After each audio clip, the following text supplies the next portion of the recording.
మాటలు కొద్దిసేపు ఆలోచించేద్దాం, ప్రార్థన చేసుకుందాం. కృపగల తండ్రి, జీవగల దేవా, మమ్మల్ని మిక్కులుగా ప్రేమించిన మా పరలోక తండ్రి, నీ పరిశుద్ధ నామానికి స్తోత్రాలు. మమ్మల్ని ఈ దినం వరకు నీ కృపతో, కనికరంతో, కటాక్షంతో కాపాడి ఈ భూమి మీద సజీవ లెక్కలు ఉంచిన తండ్రి, నీ స్తోత్రాలు. అయితే తండ్రి, మేము చేసిన నీతి క్రియలు బట్టి కాదు, మేము చేసిన సత్క్రియలు బట్టి కాదు, కేవలం మీ ఉచితమైన కృపని మేమందరం కూడా గుర్తెరిగినాం. ఇదో తండ్రి, మమ్మల్ని ప్రేమించి దీవించి మా జీవితంలో ప్రభుదినం దయచేసి ఈ ప్రభుదినంలో మీతో కలిసి మా ప్రభు యొక్క బలలో పాల్గొనే గొప్ప భాగ్యాన్ని మాకు అనుగ్రహించారు.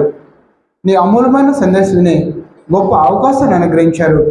అయితే తండ్రి, మీరు మాట్లాడే ప్రతి మాట మేము అక్కర కలిగినామని వాటిని భావించి మా హృదయం మా మనసులో ముద్రించుకుని మా స్థితిని మా జీవితాన్ని మార్చుకుని మా ప్రభు రాకడ కొరకు మేమందరం కూడా నీకు ఇష్టలుగా ఆయన చేత ఎత్తబాటుకు కృప చొప్పని వచ్చిన ప్రతి హృదయాన్ని స్వాధీనపరుచుకొని మరి రానైన బిడ్డలు కూడా జ్ఞాపకం చేసుకుని క్షమించి కనికరించమని ప్రాధాన్యపరుచున్నాం. అదే రీతిగా తండ్రి, నీ వాక్యం బోధించి నాకు కేవలం నేను నిమిత్తం మాత్రమే కానీ బోధించేది మీరని నేను గ్రహించి తండ్రి ఎంతో భయంతో వణుకుతో నీ వాక్యం చెప్పుడుకు కావలసిన నీ సహాయాన్ని నీ పరిశుద్ధాత్మ తోడ్పాటును అనుగ్రహించండి. ఇచ్చిన ప్రతి బిడ్డ తన హృదయం నీ వైపు తిప్పుకొని మీరేం మాట్లాడతారో ఎంతో జాగ్రత్త కలిగినట్టుకు గ్రహించే మనసును మరి ఆలోచించే వారి జ్ఞానాన్ని అనుగ్రహించమని మా ప్రభువును నీ ప్రియకుమారును యేసు పరిశుద్ధ నామములో అడిగి వేడుకున్నాం తండ్రి, ఆమేన్. ప్రేమను వల్లరా, దేవుడు మరొక దినాన్ని దయచేసి ఆయన గురించి ఆలోచించేసే గొప్ప అవకాశం దయచేశాడు. అయితే నేను చెప్పబోయే పాఠానికి ముందు పోయిన వారం నేనే చెప్పాను కనుక ప్రేమలో కొనసాగాలంటే నేను 3 విషయాలు చెప్పాను. దేవుడు తన ప్రేమను వెల్లడిపరిచాడు, మానవులైతే దేవుని ప్రేమలో లేరు. లాస్ట్లో ఏం చెప్పానంటే మన ప్రేమలో కొనసాగాలంటే ఏం చేయాలి. ఎవరైనా చూడకుండా చెప్పేస్తే నేను తర్వాత వాళ్ళకి గిఫ్ట్ ఒకటి తెచ్చున్నాను, తర్వాత ఇస్తాను. ఏంటంటే హెడ్డింగ్ మాత్రం చెప్పాను, 4 చెప్పాను. అవి తెలిస్తే మనం దానిలో కొనసాగుతాము. తెలియకపోతే ఇనేసి చేయడానికి వెళ్తే మనం మర్చిపోతాం కదా. 4 విషయాలు చెప్పాను. ఆ 2 విషయాలు వదిలేండి. చివరి విషయం ఏంటంటే నేను దేవుని ప్రేమలో కొనసాగాలంటే నేనేం చేయాలా? మీరు చూసి చెప్పేస్తున్నాను, దానికి చెప్పలేదు. దేవుని వాక్యం గైకొనాలి, దేవుని ప్రేమించాలి, సహోదరుని ప్రేమించాలి, దేవుని ప్రేమలో కొనసాగాలి. అలా ఉన్నామో లేదో పరిశీలించుకోవాలి. సరే, ఏదేమైనా జాగ్రత్తగా ఉందాం. దేవుడి వాక్యం దేవుని ఫలించాలంటే మన హృదయంలో దేవుని వాక్యం ఉంటే మనం ఫలించబడతాం. అలా లేకపోతే మనం విని విడిచిపెట్టే వారంగా ఉంటాం. మనం జాగ్రత్త పడదాం, దేవుని వాక్యాన్ని మరి ఆలోచించదాం. ఈరోజు దానియేలు గ్రంథము 11వ అధ్యాయం 7వ వచనంలో ఒక విషయం ఉంది. ఏమంటే నాకు సహాయం ఎవరు చేస్తారు? ఈ భూమి మీద ఉన్న ప్రతి మానవునికి సహాయం అవసరమా లేదా? ఏ మానవుడు నాకు సహాయం అవసరం లేదని అంటాడా? లేదా సహాయం కాకుండా బ్రతుకుతాడా? ఇవి జరగవు. ఎలాంటి పేద స్థితి నుంచి అయినా ఉన్నతమైన స్థితిలో ఉన్నా వానికి సహాయం అవసరమే. అయితే ఈ సహాయము ఎలాంటి సమయంలో సహాయం అవసరం? వారి శోధనలో పడినప్పుడు, శ్రమలో ఉన్నప్పుడు, సమస్యలు వచ్చినప్పుడు, బాధ వచ్చినప్పుడు నాకు ఎవరైనా సహాయం చేస్తే బాగుంది కదా అని ఆలోచించేస్తాం. తల్లిదండ్రులు బిడ్డలకు సహకారం లేకపోతే వారు ప్రయోజకులు కారు. భార్య భర్త సహకరించకపోతే వారి కుటుంబం ప్రయోజనం కాదు. మరి ఈ భూమి మీద ఉన్న ప్రతి మానవుడు ఏదో ఒక రోజు ఏదో సమస్య పడతాడు. ఆ సమస్య వచ్చినప్పుడు నాకు సహాయం ఎవరు చేస్తారు? నాకు ఎక్కడి నుంచి సహాయం వస్తుంది? ఇలా ఎంతో యథార్థంగా బ్రతికిన యోగు కూడా శోధన కలిగినాయి. దేవుని కుమారుడు యేసుక్రీస్తు ఈ భూమి మీదకి వచ్చినప్పుడు ఆయన కూడా శోధనలు ఎదుర్కొన్నాడు. ఈ భూమి మీద ఉన్న ఏ మానవునికైనా మరి సమస్యలు వస్తాయి. ఆ సమస్యలో సహాయం కావాలి. సమస్య రాకుండా, సహాయం కాకుండా ఎవడు భూమి మీద బ్రతకడు. అయితే సహాయము మనుషులు చాలామంది ఏదైనా ఆపద జరిగితే, నీకు ఏదైనా అన్ఎక్స్పెక్టెడ్ ఏదైనా జరిగితే నీకు ఎవరున్నారు అని అంటే మా నాన్న మా అమ్మ ఉన్నారు, మా అన్న ఉన్నాడు, మా సహోదరులు ఉన్నారు, వాళ్ళు నన్ను ఆ సహాయం నుంచి కాపాడతారు అంటాడు. అయితే మానవునికి సహాయం సంపూర్ణంగా ఉంటుందా? మనందరం కూడా ఆలోచన చేస్తే ఎవరైనా ఒక పేదవానితో మరొక మధ్యతరగతి వానితో స్నేహం చేయాలంటే వాడు ఈ మధ్యతరగతి ఆయన్ని యాడు సహాయం అడుగుతానని వాడు వచ్చినప్పుడు ఈయన దూరం దూరం వెళ్తాడు. అవునా కదా? సహాయం అడగనన్ని రోజులు మాత్రం బాగుంటారు. ఏదైనా సహాయం కావాలని అడిగితే మరి ఆయనకి ఎప్పుడు కూడా ఆయనతో స్నేహం చేయడానికి ఇష్టపడడు. అయితే భూమి మీద ఉన్న ప్రతి మానవునికి వాడు క్రైస్తవుడై ఉండొచ్చు, అన్యుడై ఉండొచ్చు, సహాయం అనేది అవసరం. సహాయం లేకుండా ఎవరు కూడా ఈ భూమి మీద బ్రతకలేరు. అయితే ఈరోజు మనం ఆలోచన చేసే విషయం ఏంటంటే సహాయం అవసరమే, అయితే ఆ సహాయం ఎక్కడి నుంచి వస్తుంది అనేది ఒక విషయం, ఆ సహాయం ఎలా వస్తుంది అనే ఇంకొక విషయం, ఎప్పుడు వస్తుందో ఆ సహాయం ఆలోచించేద్దాం.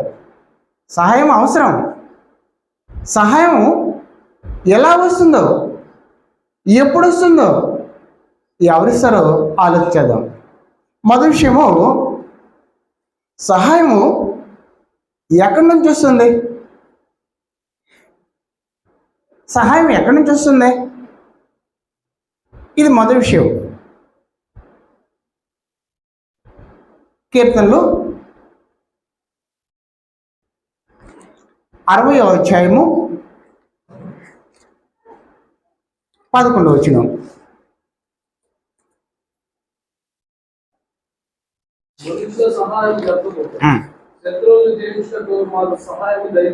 చాలండి. దావీదు గారు చెప్తున్నాడు, మనుషుల సహాయం అర్థం, వారు నీకు సంపూర్ణంగా సహాయం చేయరు. మనుషుల సహాయం ఎలాగ ఉంటుందంటే నేడు మనుషుల సహాయం మోసం. మనుషులకు సహాయం ఎలాగుంటుందంటే అది మోసం. ఎలా చెప్తున్నారు మీరు? నేను ఈ మధ్య ఒక పేపర్లు చూశాను. ఒక చదువుకున్న వ్యక్తి, ఒక వ్యవసాయదారుడు, వ్యవసాయం చేసుకుని చిన్న పని ఆయన. మరి ఆయనలాగే మరొక ఫ్యామిలీలో ఒక అమ్మాయిని చూసి వివాహం చేసుకున్నాడు. ఆమె ఏదో ఒక 10th క్లాస్ వరకు పాస్ అయిందంట. సరే వీరిద్దరూ వివాహం కొద్ది రోజుల తర్వాత ఒకరి సంపాదన చాలదు, నేనేదో కొద్దిగా చదువుకున్నాను కనుక, నువ్వు అంత చదువుకోలేదు కనుక నేను ఏదైనా ఉద్యోగం చేస్తే బాగున్నాను అని ఆమె సలహా ఇస్తే ఆయన కూడా దానికి అంగీకరించి నిజమే కదా అని ఆలోచన చేస్తున్నప్పుడు రైల్వేలో ఉద్యోగాలు పడ్డాయంట. రైల్వే ఉద్యోగం పడినప్పుడు ఆమె కేవలం 10th క్లాసే, అది ఇంటర్మీడియట్ క్వాలిఫికేషన్ ఉందంట. ఈయన ఎవరిని పట్టుకున్నాడు, ఎట్లా పట్టుకున్నాడు, ఇంటర్మీడియట్ సర్టిఫికేట్ తెచ్చాడు. ఆ యొక్క ఉద్యోగం క్వాలిఫికేషన్ ఇంటర్మీడియట్ ఎగ్జామ్, వల్ల ఆ ఎంట్రన్స్ ఎగ్జామ్ రాస్తే ఆ ఎంట్రన్స్ మరెవరి చేత రాయిపించి అక్కడున్న అధికారులకు డబ్బులు కట్టి ఆ ఉద్యోగం సాధించాడు. ఆ ఉద్యోగం తీసుకుని కొద్ది రోజుల తర్వాత, ఒక 2-3 నెలలు గడిచిన తర్వాత ఆమె అన్నదంట, నేను చదువుకున్న దాన్ని ఉద్యోగం చేసేదాన్ని, చదువురాని నిన్ను వ్యవసాయదారుని నేను ఎలా ఉండేది నీతో, నీకు గిట్టదన్నాను. అందుకే దావీదు గారు అన్నాడు, మనుషులకు సహాయము వ్యర్థము. అయితే ఈయన పోనీలే నేనే సహాయం చేశాను, తన పాపం అనిపిస్తుంది అని ఆయన వదిలేలా. వెంటనే ఏమైందంటే పోయి పై అధికారులు చెప్పేసంట ఆ రైల్వే వాళ్ళకి, అయ్యా ఆమె దగ్గర దొంగ సర్టిఫికేట్లు, ఆమె లంచం ఇచ్చి పై అధికారులు చెప్పింది, ఆ ఉద్యోగాన్ని ఆడికాడికి గోడు పెట్టించేసారంట. ఎవరు మంచోళ్ళు, ఎవరు గొప్ప సహాయం చేశారు? అందుకే దావీదు గారు చెప్తున్నాడు, మనుషుల యొక్క సహాయము వ్యర్థము. అది ఎవరి సహాయం మంచిది? ఎవరు సహాయం చేస్తారు? భూమి మీద ప్రతి మానవుని సహాయం. ప్రసంగి 7:14 అంటాడు, అవి రాత్రి పొగలు ఎలాగైతే జతకట్టినాయో కష్ట సుఖాలు అలాగే వస్తాయి. మానవుని జీవితంలో రాత్రి పొగలు, ఒక దినంలో రాత్రి పొగలు సూర్యచంద్రులు ఎలాగున్నారో, ఇలాగే వెలుగు చీకటి ఎలాగున్నాయో అలాగే మానవుని జీవితంలో కష్టము సుఖము, ఆనందము శ్రమ ఇవి జత కట్టబడి అని అంటాడు. అయితే ఈ సహాయం ఎవరు చేస్తారు? భూమి మీద మానవుని సహాయం అవసరమే, అది ఎవరు సహాయం చేస్తారు అన్నప్పుడు దేవుడు చెప్తున్నాడు, కీర్తనలు 121వ అధ్యాయము 1వ వచనం.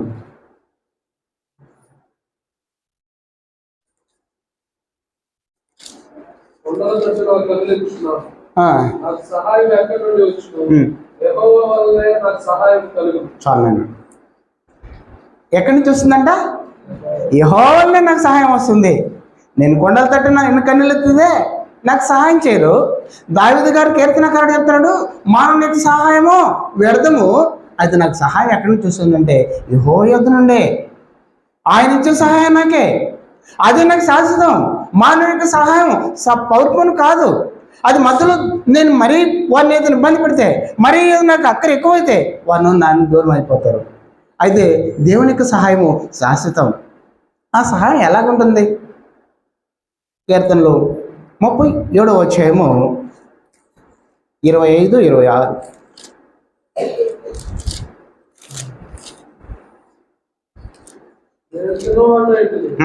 ఇప్పుడు ముసలివాడైనా అయినను నీతిమంతులు విడువబడదు కానీ వారి సంతానము భిక్షమెత్తుడు కానీ నేను చూచుచుండెను. దినమెల్లా వారు దయాళులై అప్పించుచుందురు, వారి సంతానము వారు ఆశీర్వదింపబడు. చాలండి. దావీదు గారు చెప్తున్నారు, అయ్యా నేను బాలుడి నుంచి వృద్ధుడి దాకా ఉన్నాను, నన్ను చాలామంది మోసం చేశారు. తన జీవిత సారాంశం చెప్తున్నాడు. నేను ఇప్పుడు వృద్ధుడిగా ఉన్నాను. నేను చెప్పే విషయం ఏంటంటే నన్ను చాలామంది మోసం చేశారు, నా పిల్లలు కూడా నేను మోసం చేశారు. అయితే ఇక్కడ ఆయన చెప్పేది, దేవుని యందు నీతిమంతులుగా బ్రతికే వారికి దేవుని సహాయం ఎలాంటిదో తెలుసా? వారు ఇతరులకు సహాయం చేస్తారు. దేవుని సహాయం వారికి ఉంటుంది. వారు ఎలా చేస్తారంటే ఇతరులకు సహాయం చేస్తారయ్యా. వారు అన్నదిను ఆశ్రదింపడుతూ ఉంటారయ్యా. నన్నైతే చాలామంది మోసం చేశారు, మానవ యొక్క సహాయం వ్యర్థము.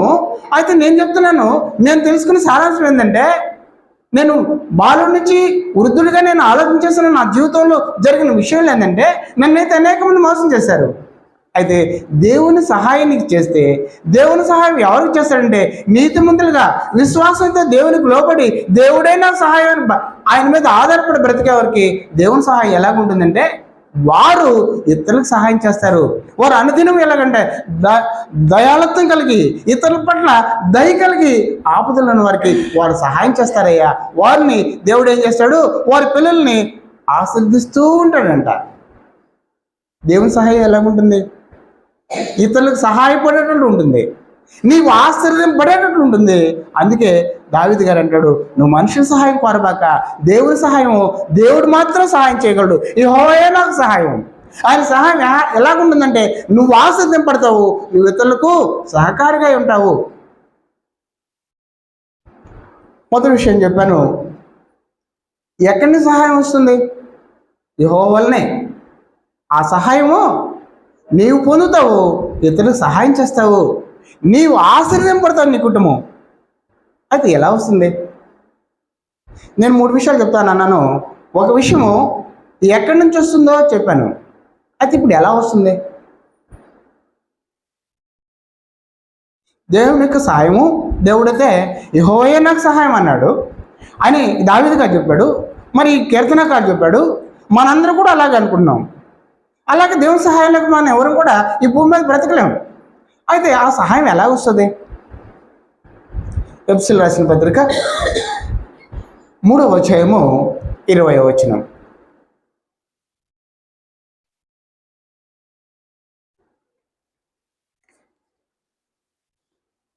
ఎఫెసీయులకు రాసిన పత్రిక తన శక్తి చొప్పున మనము అడుగు వాటన్నిటికంటేను ఊహించు వాటన్నిటికంటేను అత్యధికంగా చేయు శక్తి గల దేవునికి క్రీస్తు యేసు మూలంగా సంఘంలో తరతరములు సదాకాలము మహిమ కలుగును గాక. చాలా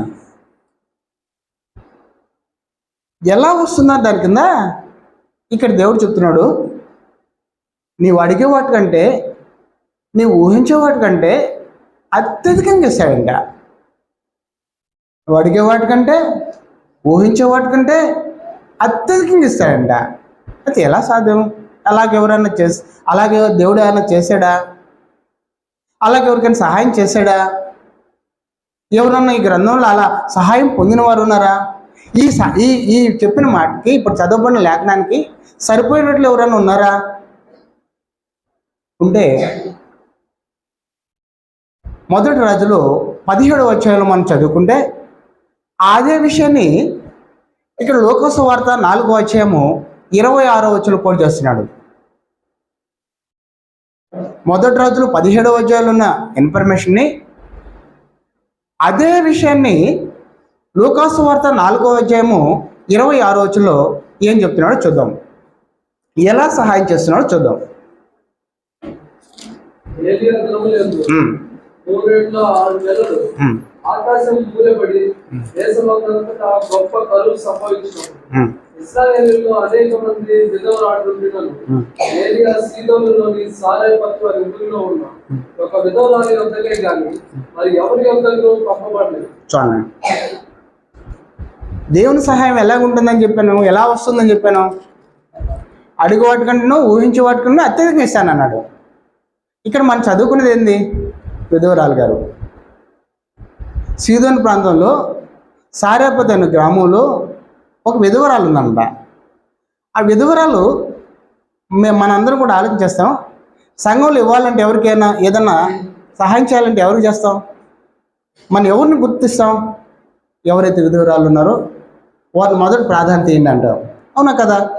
ఏదన్నా మనం సహాయం చేయాలంటే విధవరాలు ఎవరున్నారో వారిని గుర్తించండి, వారికి ఇవ్వండి అంటాం. అయితే విధవరాలు ఇతరుల సహాయం పొందుతుందా? ఇతరులకు సహాయం చేస్తుందా? ఇతరులకు సహాయం చేస్తుందా? సహాయం పొందుతుందా? ఇక్కడ ఏలియా సహాయం కావాలా? విధవరాలుని దేవుడు వాడుకున్నాడు. విధవరాలని దేవుడు వాడుకుని ఎన్ని సంవత్సరాలు కాపాడాడంట ఏలియాని? 3.5 సంవత్సరం విధవరాల చేత దేవుడు మరి ఏలియా తన భక్తుడైన తన ప్రవక్త అయిన ఏలియాను పోషించాడంట. నేను మొదలు చెప్పాను, దేవునికి సహాయం ఎలా వస్తుందో, ఎలా వస్తుందంటే అద్భుతంగా వస్తుంది, ఆశ్చర్యంగా వస్తుంది. విధవరాల గురించి సహాయం చేస్తారని ఎవరు ఊహించుంటారా? విధవరాలు మరొక భక్తునికి పోషించుతుంది, ఆయన్ని ప్రేమించి 3.5 సంవత్సరాలు ఆయన్ని మరి ఆహారపడుతుందని ఎవరైనా మనం ఊహించుంటావా? అందుకే దేవుడు చెప్పాడు, నువ్వు ఊహించి వాటికంటున్నావు, నువ్వు అడిగి వాటికంటున్నావు, అత్యధికంగా ఆశ్చర్యంగా నేను ఇస్తాను. నా సహాయం పొందాలంటే నీ నీతిమంతుడిగా బ్రతుకు. అది నువ్వు బ్రతికిన బ్రతుకు నేనేం చేస్తానంటే నువ్వు ఊహించవు, నీకు అర్థమే కాదు.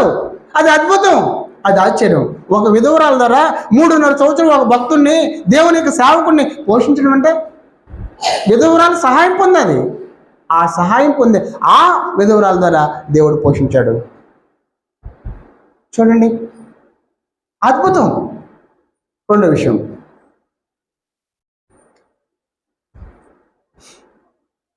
దేవుడు అనుకుంటే ఎలా కూడా పోషించగలడు. ఎలా పోషిస్తాడు? మరి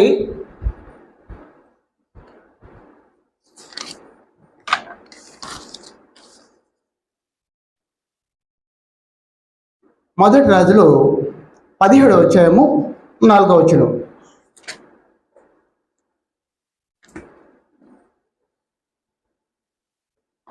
దేవుడు తలుచుకుంటే ఎలాగా తన సహాయం పంపించగలడో ఇప్పుడు మళ్ళీ ఆలోచించేద్దాం. విధవరాల ద్వారా దేవుడు తన సహాయం పంపాడు, మరి ఇంకెవరి ద్వారా పంపాడో కూడా చూద్దాం. దేవుడు తలుచుకుంటే పక్షుల ద్వారా పంపగలడు, పురుగుల ద్వారా కూడా పంపగలడు. దేవుడు నువ్వు నీతిగా బ్రతుకుతుంటే నాకు సహాయం కావాలని అర్జిస్తే దేవుడు మనుషులు విధవరాల ద్వారా కాదు, పక్షుల ద్వారా కూడా పంపగలడు, పురుగుల ద్వారా కూడా పంపగలడు. చూడండి అక్కడ ఏం చెప్తున్నాడు చూడండి. మొదటి రాజులు 17వ అధ్యాయము 4వ వచనం. ఆ వాగు నీరు త్రాగుదు, అతడికి నీకు ఆహారం తెచ్చినట్లు నేను కాపాడులకు ఆజ్ఞాపించుకొని అతనికి తెలియజేయగా. చాలు నాన్న, చాలు. దేవుడు కాకులో చెప్తున్నాడు, ఏలియా నువ్వు ఆ వాకు దగ్గర ఉండి నీళ్ళు తాగు, అయితే నీకు ఆహారం ఎలా కావాలో నేను ఏర్పాటు చేస్తాను అని చెప్తూ కాకులకు ఆజ్ఞాపించాడంట. నా భక్తుడైన ఏలియా పలానా వాకు దగ్గర ఉన్నాను, నువ్వు ఆహారం ఎత్తుకుపోయి ఆయనకు పెట్టు అన్నది కాకులకి. కాకులు ఏం చేస్తాయి? వాస్తవంగా మనందరి ఇళ్ళ ముందరకు వస్తుంటాయి. కాకులు ఏం చేస్తాయి? ఏది బయట పెట్టుంటే అది ఎత్తుకోవడానికో లేదా ఎత్తుకోవడంలో మరి తొందరపడితే అది కింద పడేయడానికో ఉంటాయి. అవి ఇతరులకు సహాయం చేస్తాయా? ఏది అవకాశం ఉంటే అది ఎత్తుకెళ్ళి తినడానికి ప్రయత్నం చేస్తాయి. ఈవెన్ కోడి పిల్లలు ఎత్తుకోవడానికి వెళ్తాయి. అయితే కాకుల్ని దేవుడు నా బిడ్డకి సహాయం చేయాలని దేవుని ఉద్దేశం. నా బిడ్డకి బాధలో ఉన్నాడు, వాగు దగ్గర ఉన్నాడు, ఆయనకి ఆహారం కావాలని దేవుడు ఆలోచన చేశాడు. కాకుల్ని ఏం చేశాడు? వాడుకున్నాడు. కాకుల ద్వారా ఉదయము సాయంత్రం ఏలేక ఆహారం పంపించిన దేవుడు నీకు సహాయం పంపిడా? అందుకే మొదట చెప్పాడు, ఎఫెసీ పత్రిక చెప్పినట్లు ఆయన కార్యాలు ఎలా ఉంటాయి? అద్భుతంగా ఉంటాయి, ఆశ్చర్యంగా ఉంటాయి. మనుషులకి ఏలైనా పోషించాలంటే ఏ అధికారికో, ఏ రాజుకో, ఏ ధనవంతుడికో, ఏ ఉన్నతమైన వానికో అయ్యా ఈయన కొద్ది రోజులు పోషించని చెప్పలేడా? ఒక విధవరాలని నీవు ఆయన పోషించని విధవరాలకి అవకాశం ఇచ్చాడు. మనం ఆయన వాగు దగ్గర ఉంటే ఆయనకు ఆహారం కావాలని మరి కాకుల దగ్గర పంపించాడు దేవుడు. ప్రేమని వల్లరా దేవుని యొక్క సహాయం అద్భుతం, అది ఆశ్చర్యం. మరొక విషయం, యెహోషువ 24వ అధ్యాయము 12వ వచనం.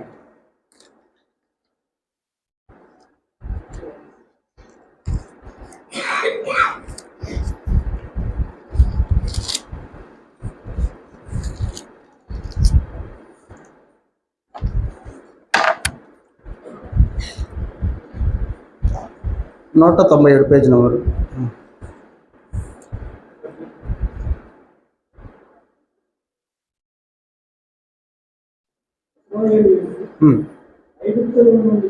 అన్న యెహోషువ 24:12 వచ్చాం. 12 వచ్చిన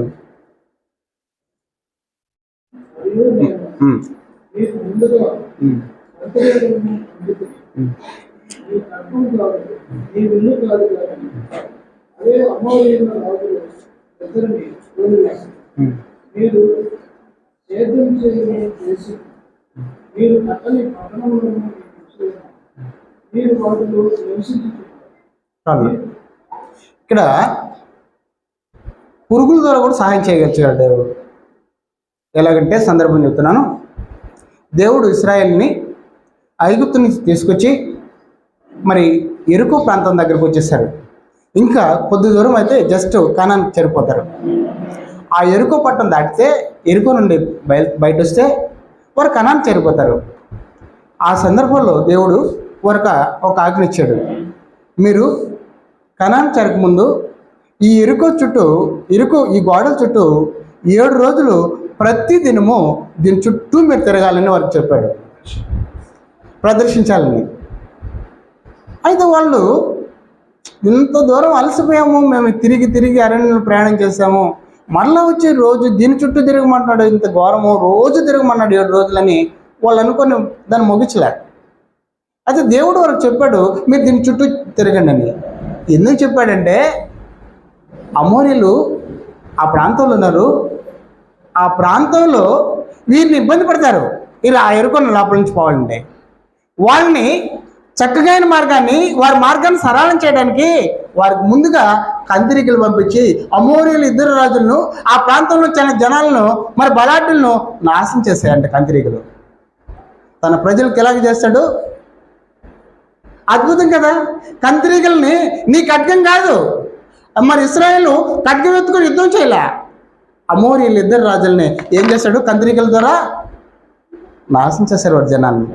అప్పుడు వీళ్ళు ఎరుకోకోళ్ళు కూలి వీరు కనాన్ని చేరుకుంటారు. అందుకే కింద చెప్తాడు, మీరు కట్టని పట్టణాల్లో ఉన్నారు, నాటిన ద్రాక్ష తోటలో ఒలివ పనులు మీరు అనుభవించడానికి మీ కొరకు ఏం చేస్తాడంటే ముందుగానే కందిరీకులు పంపించి మీ మార్గాన్ని సిద్ధపరిచాడు. దేవుని సహాయం ఎలాగుంటుంది? చాలామంది మనందరూ కూడా భావిస్తాము, నేను లేకపోతే ఆ చర్చ చేయలేదు, నేను వాక్యం చెప్పకపోతే ఎవరు వస్తాడు అన్నప్పుడు నెలకు రెండు వారాలు వస్తాడేమో అని బుద్ధిహీనంగా నేను ఆలోచన చేస్తే మరొకరిని దేవుడు ప్రేరేపిస్తాడు. మరి నా ద్వారానే సంఘం నడుస్తుందని మనం భావిస్తే మరొకరిని వాడుకుంటాడు దేవుడు. విధవరాలను వాడుకున్న దేవుడు మరొకరిని వాడుకోడా? కాకును వాడుకున్న దేవుడు మరొకరిని వాడుకోడా తన పని కొరకు? కంతిరీగలు వాడుకున్న దేవుడు మనం మరి ఎవరు బలహీనలో వాడుకోడా? వాడుకోగలడు.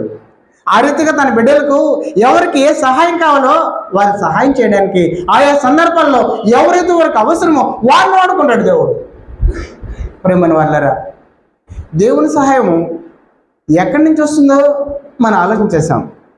దేవుని సహాయం ఎక్కడి నుంచి వస్తుంది? యెహోవానే, అంతే కదా. మనుషుల యొక్క సహాయము వ్యర్థం.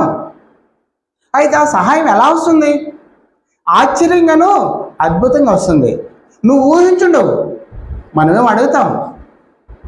అయితే నువ్వు ఊహించిన దానికంటే నువ్వు ఆ విషయాన్ని చూసడానికి అద్భుతం అనేటట్లు నీకు సహాయం ఉంటుంది. ఎలాగ చేశాడో, ఎలా జీవితంలో ఎలాగా విధవరాల దగ్గర సహాయం చేయించాడో, కాకుల దగ్గర ఏలేక ఆహారం పెట్టాడో, మరి కంత్రీకుల ద్వారా ఇశ్రాయేలుని ఎలాగా ముందు తన మార్గాన్ని వారికి సరళం చేయడానికి, మరి వారు ఖడ్గం వాడుకుండానే వారిని చక్కగా నడిపించడానికి దేవుడు కంత్రీకులు వాడుకున్న దేవుడు ఈరోజు మనం సహాయం కావాలంటే మనకు సహాయం చేస్తాడు. అయితే ఎప్పుడు వస్తుంది సహాయం? మూడో విషయం, సహాయం ఎక్కడి నుంచి వస్తుందో ఆలోచించేసాం. అయితే వచ్చే సహాయం ఎలా వస్తుందో ఆలోచించేసాం. మరి ఎప్పుడు వస్తుంది? నేను ప్రార్థన చేసి నిద్రపోతే వస్తుందా? లేదు నేను మధ్యరాత్రిలో ఏమైనా వస్తుందా? నేను ప్రశాంతంగా ఏ పని పాటు చేయకపోతే వస్తుందా? లేదు ఉపవాసం ఉంటే నాకు ప్రార్థన చేస్తే వస్తుందా? మనం పరిశీలించుకున్నాం. యోహాను సువార్త 5వ అధ్యాయము 5వ వచనం.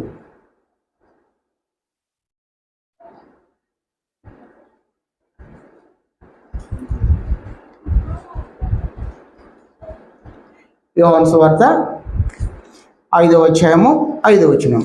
అక్కడ 38 ఏళ్ల నుండి వ్యాధి గల ఒక మనుషుడు ఉండేది. చాలు నేను ఎన్ని సంవత్సరాల నుంచి అంట? 38 సంవత్సరాల నుంచి ఒక వ్యాధి కలిగి ఒక మనిషి ఉన్నాడంట. ఎక్కడున్నాడు ఈయన? బెతస్దా కోనేరు దగ్గర. ఆ కోనేటికి ఎదురుగా ఈయన కూర్చున్నాడు. ఎన్ని సంవత్సరాల సహాయం కొరకు? 38 సంవత్సరాలు. ఆ విషయం ఏంటంటే, బెతస్దా కోనేరు ఉన్న నీళ్లు కదిలింపబడినప్పుడు ఎవరైతే రోగస్తులో మరి వ్యాధిగ్రస్తులో వారు ఆ కోనేట్లో దిగినప్పుడు వారు మరి శుద్ధిగా అవుతారు లేదా స్వస్థపరచబడతారు అని మనం చదువుకున్నాం. అయితే ఈయనైతే 38 సంవత్సరాలు అక్కడే ఉన్నాడు. తన వ్యాధి బాగాల. అయితే ఈయన సహాయం కొరకు అర్థిస్తున్నాడు.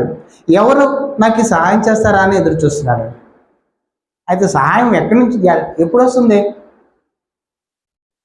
సారెపతి విధవరాలు తను సహాయం పొందిందా, సహాయం చేసిందా? మరలా ఇప్పుడు మనందరం కూడా ఆలోచించదాం. సారెపతి విధవరాలు సహాయం పొందిందా, సహాయం చేసిందా? మొదట్లో సహాయం చేసినట్టు కనిపిస్తుంది. చివరికి వస్తే 17-15లో చెప్తాడు, తన కుటుంబం 3 సంవత్సరం పోషణ పడిందంట.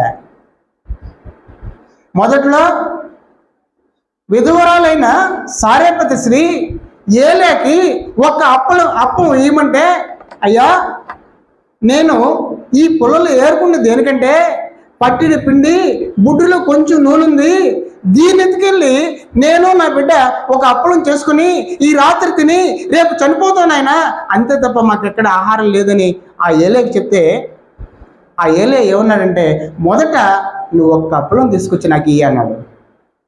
అయితే ఆమె ఉన్నదా లేదా? ఉన్నామే? లేనామే. అయితే ఆమె సహాయం చేసింది కనుక ఆమె ఏమైంది? 3.5 సంవత్సరం పోషింపబడింది. సహాయం చేయడం ద్వారా నీకు సహాయం కలుగుతుంది. ప్రేమను వాళ్ళారా, సహాయం నాకు కావాలంటే నేనేం చేయాలి? సహాయం చేయాలి. సహాయం చేయకుండా విధవాళ్ళకి పోషించలా. దేవుడు మాట విన్నది, సహాయం చేసింది. తనకు లాస్ట్, అయ్యా ఈ ఒకటే కదా నేను నా బిడ్డ తింటామని అనలా, నేను నీకు పెట్టలేను అనలా. దానిలో కూడా కొంచెం వేరే భక్తునికి ఇచ్చింది. ఏం జరిగింది? ఆయనకి 3 సంవత్సరం పోషణ పడింది. ఎప్పుడు సహాయం వస్తుంది?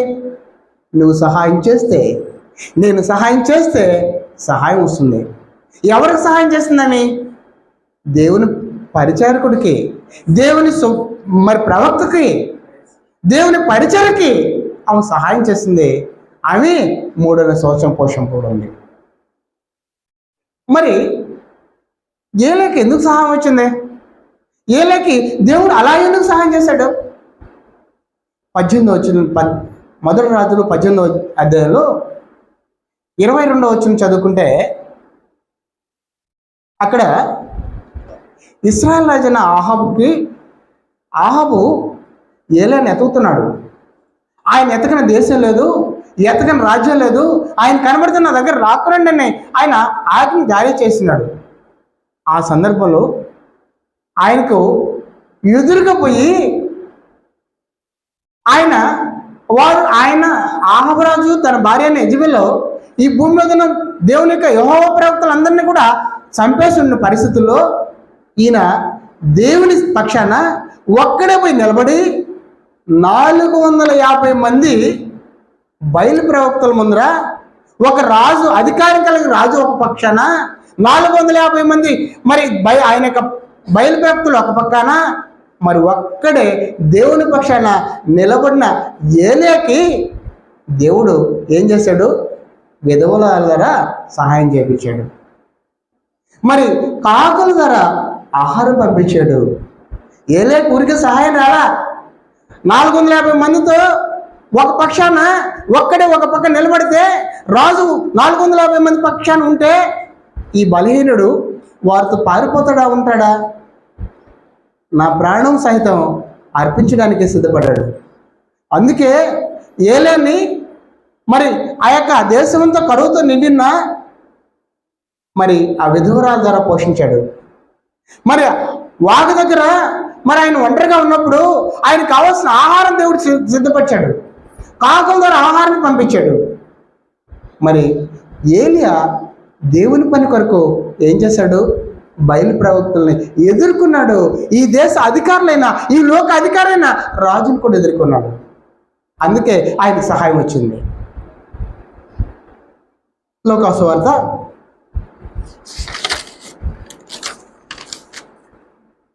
7వ అధ్యాయము 4వ వచనం.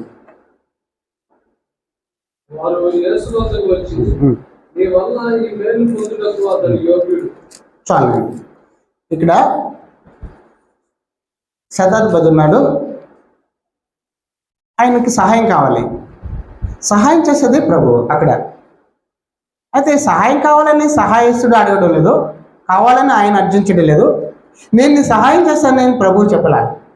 అయితే మధ్యలో ఉన్న వారు చెప్తున్నారు, అయ్యా నీ సహాయం పొందడానికి అతను అర్హుడు. అతను ఏం చేశాడు? అతన్ని సహాయం పొందడానికి అతను అర్హుడని మధ్యవారు చెప్తున్నారు.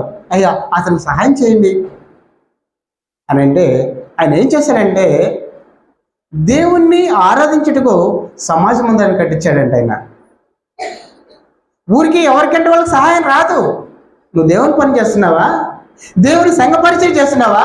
ఒక స్వార్థకుని సహకరిస్తున్నావా? మరి నీ సాటైన సహోదరికి నువ్వు ప్రేమిస్తున్నావా? అక్కడ గల వారికి నీకు పంచిపెడుతున్నావా? ఏమీ లేకుండా నేను ఉపవాసం ఉన్నాను, రేయింబగులు దేవుని ప్రార్థన చేశాను, నాకు ఫలానా జరగలేదంటే సహాయం వస్తుందా? విధవరాలు కూడా సహాయం చేసిందండి. ఈరోజు విధవరాల కన్నా మనందరం తక్కువగా ఉన్నామా? ఏలియాలాగా 450 మంది శత్రువులు మనం వెంటాడుతున్నారా? కాదు కదా. మనం దేవుని సహాయం పొందాలంటే మొదట మనం సహాయం చేసే సామర్థ్యం మనలో ఉండాలి. దేవుని సహాయం ఎలా వస్తుందో అద్భుత రీతిగా, అది ఆశ్చర్యం. అది ఎలాగైనా కూడా చేయగలడు దేవుడు. కంతిరీగలు వాడుకున్న దేవుడు ఈరోజు నీ ఎక్కడ ఏందో తెలిసిన దేవుడు మరొక సహోదరం ద్వారా నీకు సహాయం చేయలేడా? చేస్తాడు. అయితే నువ్వు నీతిగా బ్రతకాలి, దేవుని పక్షాన్ని నిలబడాలి, దేవుని సంఘంలో నువ్వు పనిచేయాలి, దేవుని పరిచర్యకు నువ్వు వాడపడాలి, ఇతరులకు నువ్వు సహాయకారిగా అలా జీవించినప్పుడు మనకు సహాయం వస్తుందే తప్ప నా అంతటా నేనేదో ఇంట్లో కూర్చొని నేను ఏ పని చేయకుండా నేను ఇతరులకు ప్రయోజనకరంగా ఉండకుండా నేను సహాయం కావాలని కోరితే దేవుని సహాయం రాదు. అయితే మనం ఆలోచన చేస్తుంది ఏంటంటే ఒక పేదరిక విధవరాలుగా ఉన్న ఆమె కన్నా మనం దరిద్రులమా? ఆమె కన్నా తక్కువ వారికి ఉన్నామా? లేదు మన శత్రువులు లోకస్తులు 450 మంది మనకు శత్రువులుగా మనం వెంటాడుచున్నారా? అదే వాళ్ళకల్లా మన బలవంతులమే. అయితే మనం సహాయం కావాలని కోరుచున్నాం.